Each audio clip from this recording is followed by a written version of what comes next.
Apocalipsis 2:8. Vamos a leer del 8 al 11.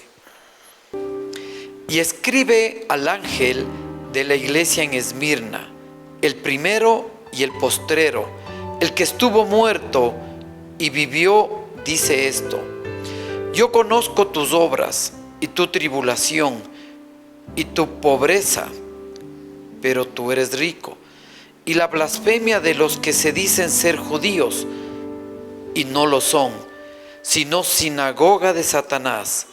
No temas en nada lo que vas a padecer. He aquí, el diablo echará a algunos de vosotros en la cárcel, para que seáis probados, y tendréis tribulación por 10 días. Sé fiel hasta la muerte, y yo te daré la corona de la vida. El que tiene oído, oiga lo que el Espíritu dice a las iglesias. El que venciere no sufrirá daño de la segunda muerte. Buenas noches, ¿cómo están? Yo no sé si meditó en el mensaje a la primera iglesia que hablamos el jueves pasado, ¿no? Sí, poquito. ¿Se acuerda de Éfeso? 7 iglesias. Y cuando mencionamos el mensaje a estas 7 iglesias, no es una metáfora, no es un ejemplo, son iglesias reales, fueron iglesias reales, iglesias físicas que existieron en aquella zona geográfica de Asia Menor, hoy la actual Turquía. Y es un mensaje tan actual como para la iglesia hoy, porque el mensaje que está dirigido a las iglesias abarcan 2 capítulos, el capítulo 2 y el capítulo 3 de Apocalipsis. Y el capítulo 4, pues usted ya sabe, como hemos aprendido la semana pasada, que es donde se desata todo tipo de caos y de catástrofe, ¿no? En un tiempo en donde la Biblia la llama gran tribulación, ¿no? Gran tribulación, ¿no? El mundo lo llama el juicio final, pero este no es el juicio final. El juicio final es después de la gran tribulación.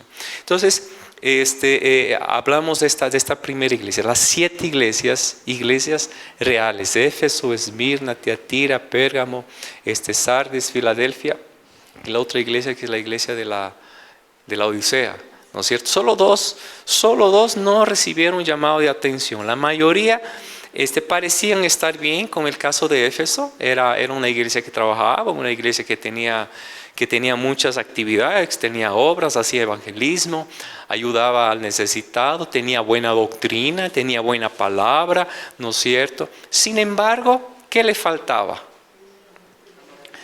Lo prioritario, lo más importante. O sea, ¿qué nos debe motivar a todo lo que se estaba haciendo bien en Éfeso? Porque lo que estaban haciendo era bien, era correcto. Predicaban, tenían enseñanza, tenían evangelismo, ni siquiera tenían problemas de persecución, no estaban siendo atribulados, no tenían escasez. Era una iglesia que aparentaba que todo estaba bien. Lo que nos debe motivar a hacer este tipo de obras es no dejar el primer amor. ¿Y a qué nos referimos con el primer amor? En 5 minutitos quiero resumir lo del jueves pasado, así rapidito para los que no pudieron venir. ¿Y qué es el primer amor?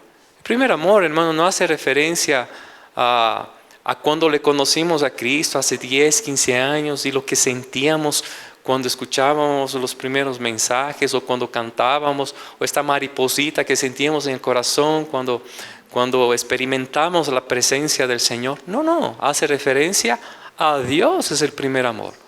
El Señor dijo: amarás al Señor tu Dios con todo, con toda y con toda.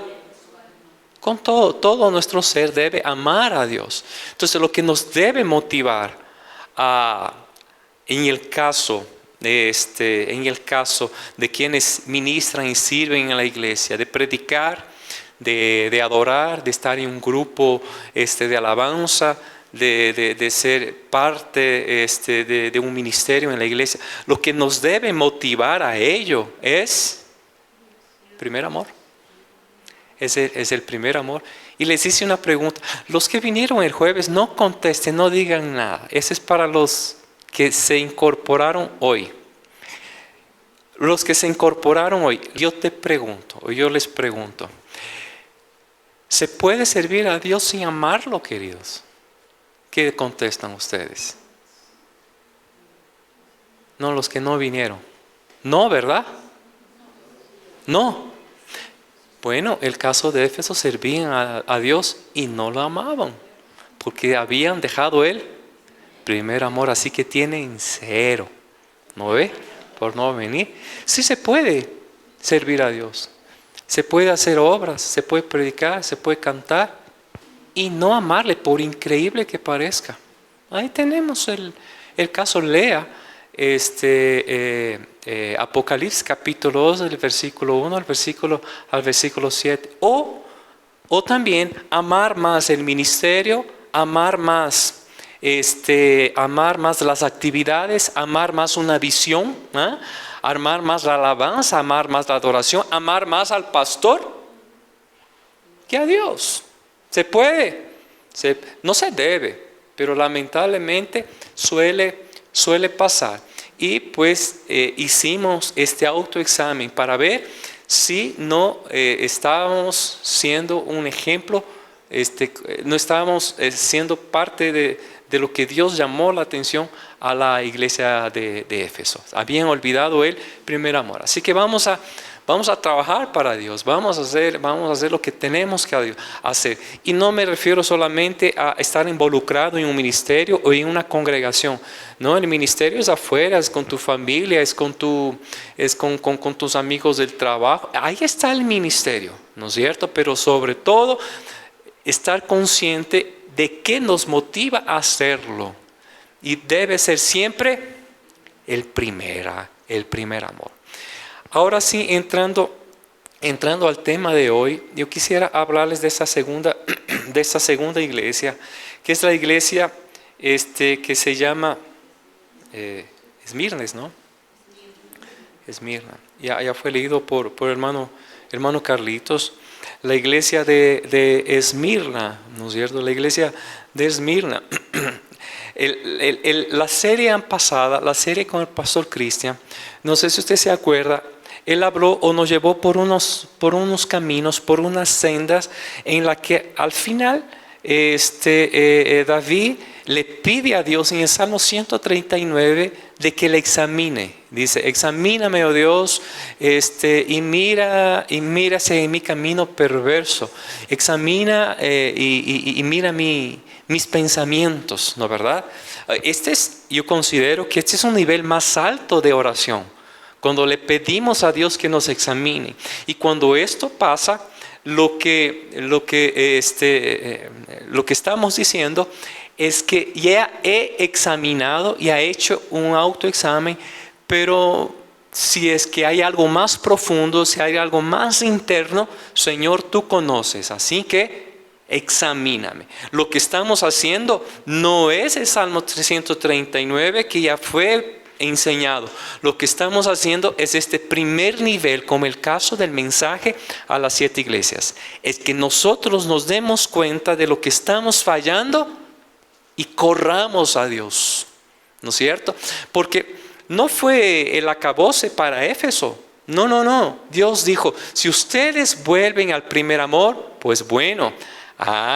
Si ustedes se arrepienten, pues bueno, no os quitaré la promesa del árbol de la vida. Y cuando habla del árbol de la vida, hace referencia a la eternidad. Porque el árbol de la vida fue plantado en el Edén. Cuando el hombre pecó, fueron puestos 2 querubines, ¿no, verdad? Pero a través de Jesucristo, este árbol tiene acceso. Eso significa que el ser humano es eterno. O sea, cuando una persona fallece, cuando una persona muere, esa persona no muere. ¿Okay? Lo que entierran es un cuerpo. Vive eternamente.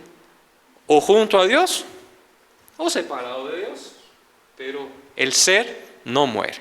Y es lo que vamos a aprender un poquito estudiando esta iglesia de Esmirna. El mensaje que recibió esta iglesia nos enseña algunas cosas. Primero, que el Señor es el primero El postrero es el primero, el alfa y el omega, ¿no es cierto? El primero y el último, que estuvo muerto, pero volvió a vivir, ¿eh?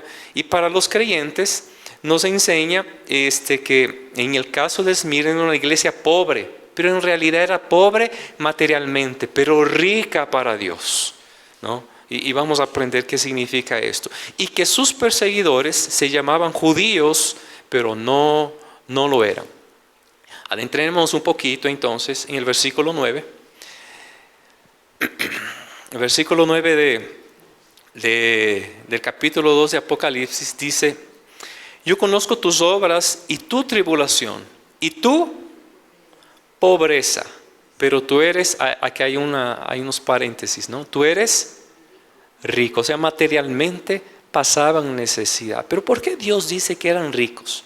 ¿No es cierto? Y luego termina diciendo: y la blasfemia de los que se dicen ser judíos y no lo son, sino sinagoga de Satanás. Es interesante, yo cuando estaba preparando este tema, yo me encontré con dos opiniones con respecto a esta palabra o esta frase, sinagoga de Satanás. Lo primero es que pudieron haber sido gentiles que se hacían pasar por judíos. Y cuando digo judíos, hago referencia al pueblo de Dios, pero no lo eran. En definitiva, no adoraban a Dios, sino al César, sino a Roma.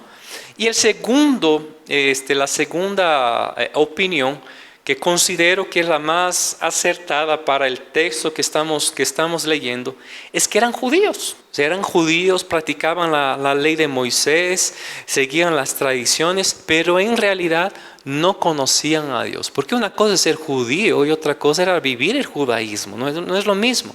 Judío es el pueblo judío, la raza, la etnia judía. Y el judaísmo hace referencia a la religión, a la tradición y a todo lo que abarcaba el Talmud, por ejemplo, hace parte del judaísmo, ¿no es cierto? Las leyes de Moisés, escrito en el Pentateuco. Entonces ellos se hacían llamar judíos, o sea, practicaban el judaísmo, pero que en definitiva no eran hijos de Dios. No hacían como para Dios, o sea, como si fuera el caso de Éfeso, habían olvidado también el primer amor. En el libro de Juan es interesante porque en el capítulo 8, a partir del versículo 32 en adelante, yo les voy a dejar ahí para que ustedes puedan analizar en su casa en cualquier momento. Jesús en este capítulo 8 de Juan, habla de la verdad, dice: y conoceréis la verdad. Ese es el contexto. Conoceréis la verdad y la verdad os hará libre. Pero aquellos judíos que escuchaban este mensaje de Jesús decían: ¿libre de qué? Nosotros ya somos libres porque nuestro padre es Abraham, somos descendientes de Abraham. ¿Y sabe cuál fue la respuesta de Jesús? Ustedes dicen que su papá es Abraham. Pues no, su papá es el diablo. O sea, ellos creían ser descendientes de Abraham, pero en definitiva eran sinagoga de Satanás. ¿No es verdad? Por eso le querían matar. Imagínense, aquellos que se creían descendientes e hijos de Abraham, ahora son considerados por Jesús hijos del cuco, hijos del diablo. ¿No es verdad? Entonces, sinagoga de Satanás. Conforme leemos los evangelios, nos damos cuenta que Jesús trató con muchos líderes religiosos con relación a este tema. Y el apóstol Pablo también confrontó a muchos en aquel tiempo que creían pertenecer a Dios solamente por el hecho de ser circuncidados. O sea, ellos se creían ser de Dios solo porque la tradición decía o la ley de Moisés ordenaba que para ser considerado hijo era necesario la circuncisión. Eso está en la ley, eso está en el Antiguo Testamento. Pero bajo la gracia, la circuncisión ya no es de la carne, sino es del corazón. Es como haber nacido en cuna cristiana y creer ser salvo por esto. La salvación no viene, ayuda sí nacer en una familia cristiana, pero usted sabe muy bien que esto no es suficiente, es necesario nacer de nuevo, el nuevo nacimiento. Y les invito ahí sí que me acompañe a Romanos capítulo 2. Romanos capítulo 2 a partir del versículo 28. Aprendemos un poquito con relación a estos que se hacían llamar pueblo de Dios, pero que en definitiva eran igual sinagoga de Satanás. Romanos capítulo, que les dije capítulo 8, capítulo 2, versículo 28. Vamos a leer, hermano. Nueva traducción internacional dice: lo exterior no hace a nadie, ¿qué dice, hermanos? No hace a nadie judío, ni consiste la circuncisión en una señal en el cuerpo. Versículo 29. El verdadero judío lo es, ¿en dónde? Y la circuncisión es la del corazón, la que realiza el Espíritu, no el mandamiento escrito. Al que es judío así, lo alaba Dios y no la gente. ¿Está conmigo, hermano? Esa traducción está interesante. No es una traducción más actualizada, ¿no es verdad? Entonces, la circuncisión, ¿en dónde? En el corazón. Decíamos, bueno, nosotros obedecemos aquí a la tradición, ¿no? Y con esto ya estamos aceptados por Dios. Y confrontado por Pablo, dice: no, ustedes no son de Dios, porque aunque son circuncidados, su corazón es una piedra. ¿Está conmigo? Entonces, interesante, ¿no? Esas primeras palabras ahí a la iglesia de Esmirna. Lo interesante también es que a lo largo del libro de Hechos, el hecho de los apóstoles es la institución de la iglesia. Dios instituye a la iglesia en el libro de Hechos, se crea la iglesia. Y aquellos que creían pertenecer a Dios, y cuando vemos el avance del Evangelio, la extensión del Evangelio en este libro, fueron los propios judíos que se oponían a la predicación de los apóstoles. Los judíos, en vez de apoyar la causa, eran en contra del mensaje de los apóstoles que hablaban de Cristo. A eso se refiere sinagoga de Satanás, ¿no? Notemos una vez más que el enemigo no tuvo problema en emplear la misma religión en vez de promover a Cristo, y más bien se oponían a él, ¿no? En vez de promover a Cristo, promovían cualquier otra cosa, las tradiciones, por ejemplo. Y es interesante, hermano, o sea, ten la certeza que va a pesar mucho más en algunos casos las tradiciones antes que los mandamientos. Las tradiciones son, por ahí un pastor decía, es más fácil aprender que desaprender. Las tradiciones pesan muchísimo, y Jesús confrontó a los judíos tradicionalistas cuando dice: ustedes obedecen más sus tradiciones que los mismos mandamientos, porque es fuerte, es pesado, ¿no es cierto? ¿No? ¿Por qué quebrantan? Dice Mateo capítulo 15, ¿por qué quebrantan el mandamiento de Dios por vuestras tradiciones? ¿No, verdad? ¿Qué debería pesar más? Por supuesto, el mandamiento, tradición. Entonces, estas palabras de Jesús con respecto a la sinagoga de Satanás eran palabras fuertes, duras, en otro sentido. Lo que le está diciendo a estos que se hacían llamar judíos, pero no lo eran, es que el culto, la actividad que ellos estaban haciendo no estaba dirigida a Dios, sino al otro Dios, con minúscula, ¿no, verdad? Otro punto importante es analizar a esta iglesia, es que el verso dice que era una iglesia pobre. ¿Está conmigo, hermano? Era una iglesia pobre, pero Dios la considera rica. ¿Qué significa esto? O sea, ¿era pobre? o era rica? Bueno, era pobre materialmente, pero en su relación con Dios era rica.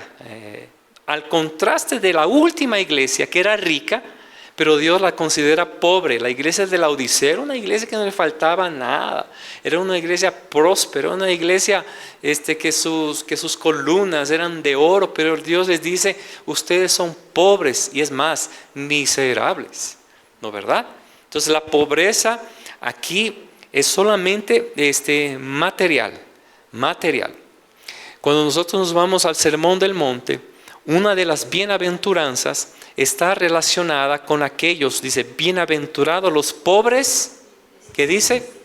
No dice pobre materialmente, dice pobre de espíritu, dice, porque de ellos es el reino de Dios.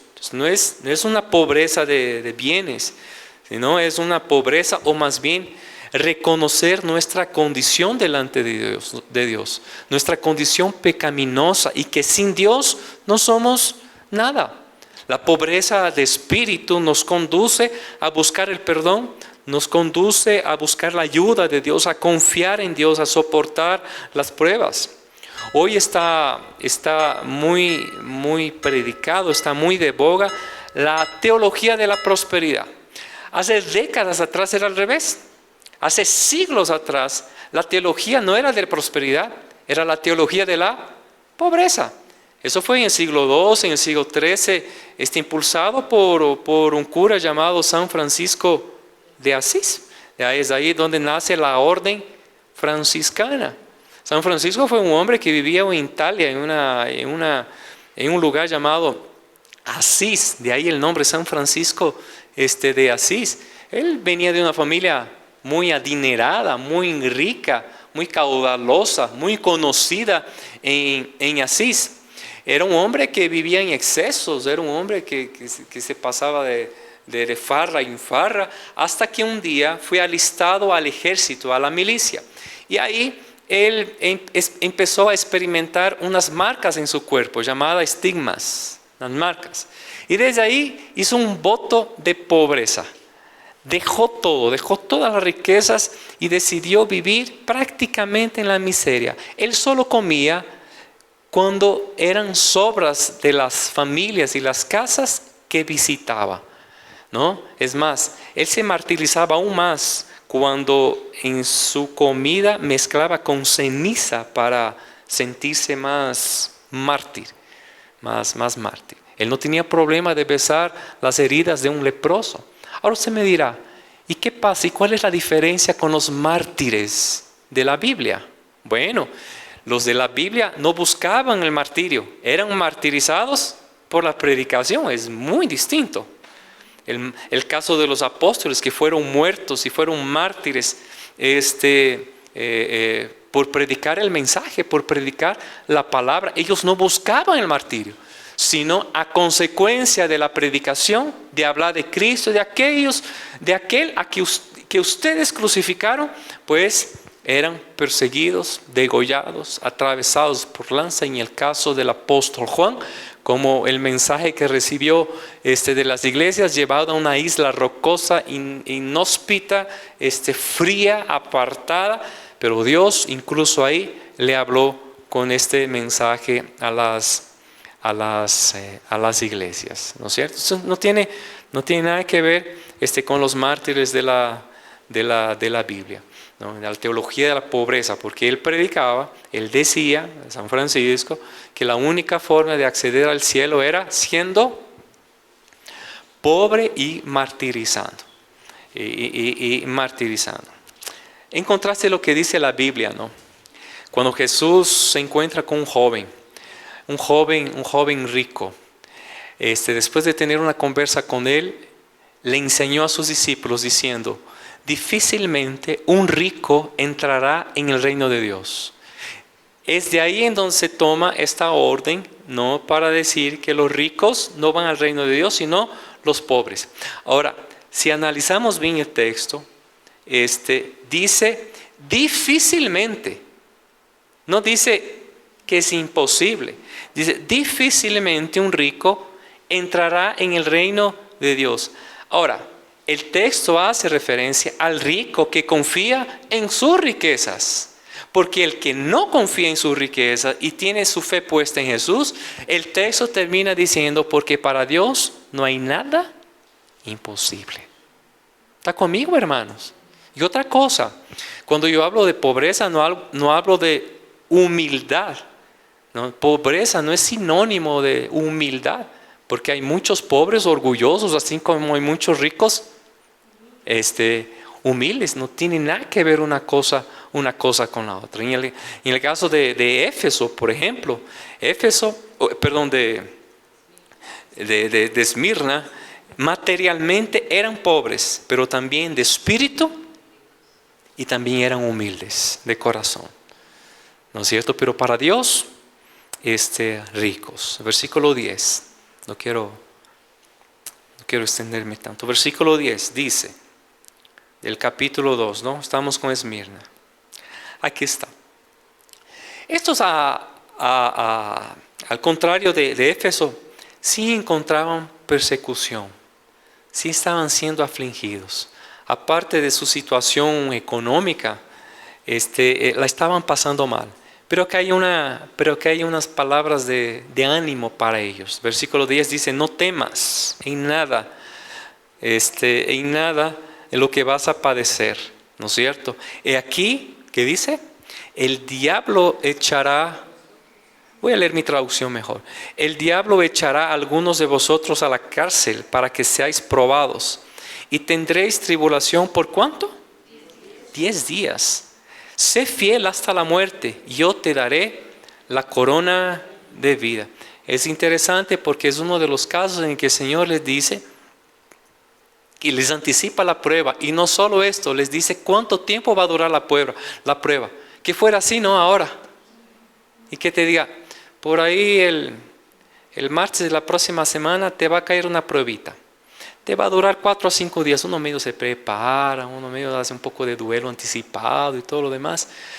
Aquí le anticipa la prueba y dice quién va a estar a cargo de la prueba. ¿No es cierto? El diablo dice, va a estar. Como en el caso de Simón Pedro. El caso de Simón Pedro. Jesús se acerca a Simón esperando recibir palabras de aliento, palabras de ánimo. Y Jesús le dice a Simón, Simón, el diablo me pidió para zarandearte como el trigo. Y me imagino, si yo fuera Pedro dijera, ¿y qué le dijiste? Que no. No, le dije que sí. Y fue zarandeado, hermano. Hablando de la traición, no una, no dos, sino 3 veces. Y él dijo, después de las palabras de Jesús, o sea, después de lo que Jesús ya estaba confirmando, anticipando que iba a ser zarandeado, Pedro dice, Señor, yo me voy contigo aún a la cruz. Y usted sabe que a la cruz sí fue, pero cuando entendió y cuando su fe se maduró, pero antes él lo traicionó y la pasó mal. Él fue zarandeado y esas palabras se cumplieron. El caso de Job, ¿no es cierto? Job también. Job, Dios le dio permiso al diablo para zarandearle a Job, solo que le dijo, no quite su vida. Llévalo a la prueba, sí, pero su vida, pues, guarda la vida de Job. Abraham, usted me dirá, bueno, son 10 días, bueno, 10 días, menos de 2 semanas, bueno, no es mucho. El caso de Job, ¿cuánto tiempo? Yo creo que fue un tiempito, porque del capítulo 1 al capítulo 40 y pico, hermano, fue un tiempito. Pero no se compara con Abraham. A Abraham Dios le dijo, tu descendencia morará en tierra ajena y será esclava ahí y será oprimida 400 años. Le anticipa a Abraham. O sea, después de darle la promesa de que sería padre de naciones, padre de multitudes, de que de él nacería un hijo que vendría muchos más, le anticipa que serían llevados cautivos y que iban a estar ahí 4 siglos, o sea, más de 4 generaciones cautivas bajo Egipto. Pero de la misma forma le promete que saldrían de Egipto. Qué interesante, ¿no es cierto? Abraham le anticipa la prueba, pero le trae también la solución, ¿no? Igual que Sardis. Y el apóstol Pablo nos anima que en el tiempo de pruebas pensemos en la gloria venidera que nos espera. Y aquí que la gloria venidera es mucho más, relevante que cualquier prueba. Porque la prueba en definitiva, como en el caso de Esmirna, 10 días, en el caso de Job, algunos meses, o en el caso de Abraham, siglos, tiene un tiempo de caducidad. ¿Está conmigo?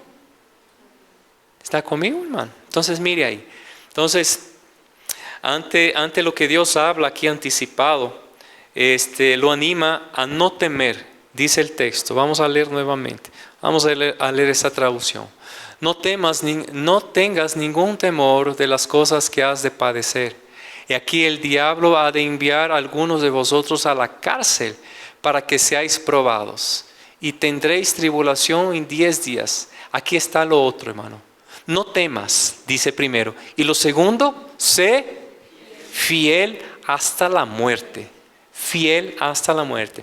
2 palabras que yo considero claves en el momento del dolor, en el momento de la prueba. Primero, no temas. Por ahí alguien dijo que la palabra no temer la encontramos 365 veces en la Biblia. No sé, no he contado. Para mí me basta una sola. Y una de las que me encanta es la de Isaías capítulo 40, versículo 10. Dice, no temas porque yo estoy contigo. No desmayes porque yo soy tu Dios. ¿No es cierto? Que te sostengo. ¿No es cierto? Que te ayudo. No temas. Si es 1, 2, 3, 4, 5 veces, 365 veces, pues mejor. Pero, ¿por qué el Señor nos anima a no temer? Porque primero, el temor nos paraliza. El temor nos aturde. El temor hace que nuestras decisiones, que no pensemos correctamente, que nuestras decisiones no sean las correctas. Eso es lo que hace el temor. El primer sentimiento que el enemigo produjo en el corazón de Adán después del pecado, ¿cuál fue? Temor. Y después de esto no hizo nada más, porque el temor solito se encargaría de destruirlo. O sea, me imagino que sembró el temor y se cruzó de brazos y dijo, con el temor, pues se van a destruir solitos. Entonces, por eso la promesa, o más bien por eso el consejo, no temas, no temas. Y lo segundo, en mi traducción dice persevera. Aquí dice ten fe, sé fiel, ¿no es verdad? En mi traducción dice persevera o permanece. Son 2 palabras, hermano, 2 palabras claves, ¿no? Para cuando pasamos por la prueba, por la adversidad. Primero, no temer. Tratar de bajar las revoluciones, ¿no es cierto? Para que las decisiones sean las correctas. Y lo segundo es permanecer. Y esta palabra permanecer es la base de la vida cristiana, hermanos, porque tendremos altos y bajos y lo que nos llevará hasta el final es la permanencia. Pero permanecer en Cristo. Aquí está la clave, permanecer en Cristo. Hace algunas series atrás, no sé si fue en este año o el año pasado, yo no me acuerdo, pero hablamos de las bendiciones espirituales relatadas en el libro de Éfesos capítulo 1, las bendiciones espirituales. Dios anhela nuestras bendiciones, que seamos prósperos económicamente, materialmente, pero las bendiciones espirituales son esenciales, hermano, para el crecimiento, para la madurez de un creyente. Y cuando él habla de las bendiciones espirituales, haciendo referencia a que nos escogió, ¿se acuerda? Porque nos escogió, nos aceptó, nos adoptó, nos perdonó y al final nos selló.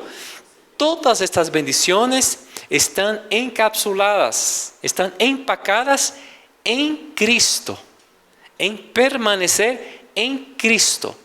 Todas las bendiciones son en Él. Entonces, primero, no temas. Y segundo, persevera, sé fiel. Efesios, vamos a recordar lo que ya hablamos hace algún tiempo. Efesios capítulo 1, versículo 4. Versículo 3 primero. Efesios capítulo 1, versículo 3. ¿No? Bendito sea el Dios Padre de nuestro Señor Jesucristo, que nos ha bendecido en las regiones celestiales con todas bendiciones espirituales, con toda bendición espiritual. ¿En quién? Ahí está. Primero, las bendiciones solo se dan en Cristo. Entonces hay que permanecer ¿en quién? En Él. No hay otra. No hay por dónde huir. Versículo 4. Mire cómo empieza. Dios nos escogió ¿en quién? Nuevamente. Dios nos escogió en Él. O sea, si tenemos esta bendición de ser escogidos, es en Cristo. O sea, si permanecemos en Él. Versículo 5. Versículo 5 dice, nos predestinó para ser adoptados como hijos suyos. ¿Por medio de quién? Nuevamente, permanecer en Cristo. Versículo 6. Para alabanza de su gloria, gracia que nos concedió en ¿quién? Nuevamente, su amado. Versículo 7. ¿Cómo empieza? En Él tenemos perdón o tenemos redención. Y finalmente, el versículo 13 del mismo capítulo 1, después de que nos escogió, después de que nos aceptó, de que nos adoptó, de que nos redimió, nos perdonó, nos hizo hijos, todo lo demás. ¿Cómo empieza el versículo 13? En Él también y ustedes, cuando oyeron el mensaje de la verdad, el evangelio que les trajo la salvación, y lo creyeron, fueron marcados con el sello, que es el Espíritu Santo prometido. Entonces, todas las promesas o todas las bendiciones espirituales se dan cuando permanecemos en Cristo. Y para terminar, querido hermano, versículo 11. Versículo 11 del capítulo de Apocalipsis, el capítulo 2. Dice, es una palabra que se repite constantemente en cada iglesia. El que tiene oído, oiga lo que el Espíritu dice a las iglesias. El que venciere, ¿qué dice, hermano? No sufrirá daño de la segunda muerte. Yo no sé si usted identifica, no sé si usted entiende ese texto. ¿Qué significa? Hay dos muertes. Hay una, hay dos, tres. ¿Cuántas muertes hay? Bueno, primero, para hablar de la muerte yo tengo que hablar del nacimiento. Porque no puede haber muerte si no hay nacimiento. ¿No es cierto? Y cuando hablo de nacimiento, dos nacimientos. Hay dos nacimientos. El primer nacimiento, que es lo que la teología predica como el pecado original. Nacimos en esta condición, en una condición de pecadores. Todos nacen siendo pecadores. Cuando un bebé, por desgracia, fallece, usted me dirá, ¿y qué pasa? Es un pecador, sí, pero es un pecador inocente ante Dios. ¿Por qué? No es consciente. No está consciente de pecado. Cuando un bebé crece, se hace niño y es consciente y necesita arrepentirse, no sé, 12, 13 años, yo no sé, ya cuando es consciente de que hizo algo malo y pide perdón a su papá, pide perdón a su mamá, me equivoqué, metí la pata, hice lo que no debería, ahí es consciente. No, entonces un bebé muere, bueno, se va al cielo, pero todos nacen en esta condición de pecado. Este es el primer nacimiento. Ahora yo te pregunto, porque ustedes han experimentado el segundo. ¿Cuál es el segundo, queridos? Conversión. El segundo nacimiento tiene que ver con la conversión. Bueno, para eso está Mateo capítulo la conversación que tiene con Nicodemo, ¿no? Creo que es capítulo 3 o capítulo 5, no me acuerdo. Pero ahí está la conversación. Es necesario. Nicodemo decía, yo soy maestro, conozco la Biblia, conozco la ley, cumplo los mandamientos. Y Jesús le dice, interesante lo que tú me dices. Eres conocedor de la ley, pero lo que te hace falta es conocerme. Necesitas nacer de nuevo. Nuevo nacimiento. Cuando nos convertimos, yo no sé qué pasa en el ámbito espiritual. Es ahí en donde se cumplen todas aquellas bendiciones que leímos de Efesios capítulo 1. Fuimos aceptados, fuimos perdonados, fuimos redimidos, fuimos perdonados y a la final fuimos sellados, ¿no es cierto? Cuando permanecemos en Él se cumple todo esto. Ahí nacemos de nuevo. Este es el segundo nacimiento. Si el primer nacimiento nos deja fuera de la salvación o de la vida eterna con Él, el segundo nacimiento bajo el segundo Adán nos abre los cielos de par en par. ¿Está conmigo? Ahora bien, ¿qué es entonces la primera muerte? Yo hablé ya de los dos nacimientos. Primero, en el vientre de nuestra madre, y el segundo, porque no fuimos engendrados de carne y de sangre, sino de Dios. ¿No? Juan capítulo 1, versículo 12. ¿Qué es la primera muerte entonces? Es la muerte en la tierra. Es la muerte cuando nos entierran. ¿No? Es la primera muerte. ¿Y cuál es la segunda muerte? La segunda muerte, ya predicamos aquí en una serie. La segunda muerte es considerada la eterna separación de Dios, donde ya no hay nada que hacer, donde ya no habrá misericordia, gracia ni perdón. Esa es la segunda muerte. El cristiano que nace dos veces experimenta una muerte. ¿Está conmigo, hermano? Cuando nacemos por segunda vez, morimos una sola. ¿Cuál? La que nos entierra. Porque de ahí sabemos muy bien que nos vamos a nuestra morada celestial a vivir eternamente. Pero cuando se nace una vez, se muere dos. La muerte física y esta segunda muerte, que es la eterna separación de Dios. El que venciere no sufrirá daño de la segunda muerte. ¿Está conmigo, hermano? ¿Los estoy confundiendo? Trata de ser lo más claro posible. Mateo capítulo 10, 28, con eso yo quiero ir concluyendo. Mateo 10, 28. ¿Qué dice ahí? No teman a los que matan. No. El cuerpo a la definitiva, bueno, se va de donde fue tomado, ¿no? Pero no pueden matar, ¿qué cosa? ¿No ha visto a alguien que le matan el alma? Solo en las novelas, ¿no? O en las canciones románticas. Teman más bien al que puede destruir el alma y el cuerpo. ¿En dónde? Esta es la segunda muerte. No teman. Jesús está hablando a los discípulos y les está diciendo, no se preocupe, ustedes van a ser, ese es el contexto, ustedes van a ser perseguidos. Les van a matar. Una cosa sí les garantizo, les dice me imagino a los 11. Los 11 estaban así, porque Judas ya se había ido, ¿verdad? Y todavía no se asomaba el sucesor de Judas. Estaban así. No se preocupen por el cuerpo. Pueden matar el cuerpo, pero el alma no pueden matar. El alma. Preocúpense de aquel, más bien de quién puede o de aquel que puede destruir el alma y el cuerpo en el infierno. Usted me dice, ¿el diablo? No, Dios, el mismo Dios. El diablo no tiene potestad de mandar, imagínese, enviar un alma al infierno, ¿no? ¿Cómo entendemos esto? Apocalipsis capítulo 20, versículo 6. Yo quiero terminar con esos textos. Apocalipsis 26.